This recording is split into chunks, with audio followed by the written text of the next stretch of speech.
তুমি যে মাধ্যমিকে লাস্ট হয়েছো, তো তোমার কিরম লাগছে? না, লাস্ট হয়ে কেরম লাগতে পারে? আপনার কি মনে হয় লাস্ট হয়ে কেরম লাগতে পারে? না মানে লাস্ট হয়ে আমার খুব ভালো লাগছে তো।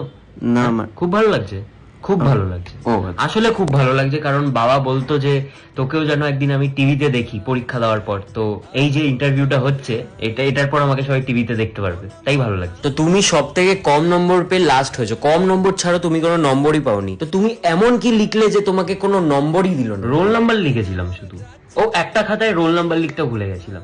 দিনে কয় ঘন্টা পড়তে? দিনে কয় ঘন্টা পড়তে মানে?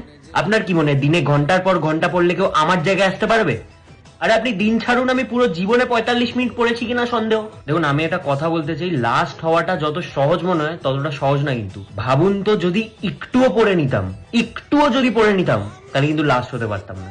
তাই আমি একটুও পড়িনি। এইখানে আসল ডেডিকেশন লাগে, আসল মোটিভেশন এখানে লাগে। আচ্ছা, তোমার লজ্জা হচ্ছে না তুমি লাস্ট হয়েছো? লজ্জা? লজ্জা কেন লাগবে? আচ্ছা, আপনি মাধ্যমিকে কত পেয়েছিলেন? ভালোই, মাঝারি রেজাল্ট করেছি। মাঝারি? ভালোই রেজাল্ট হয়েছে তো।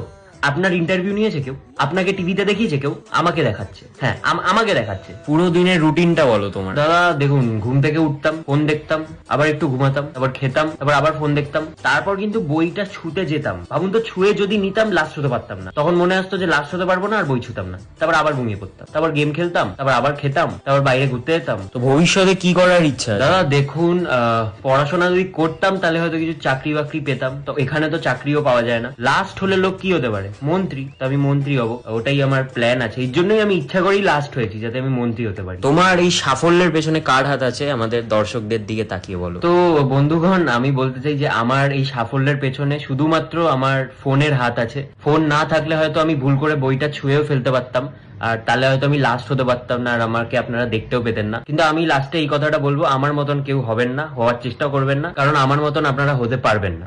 ধন্যবাদ। দারুন দারুন। এই চল প্যাক আপ, চল, যে প্রথম হয়েছে তার ইন্টারভিউ নিতে হবে।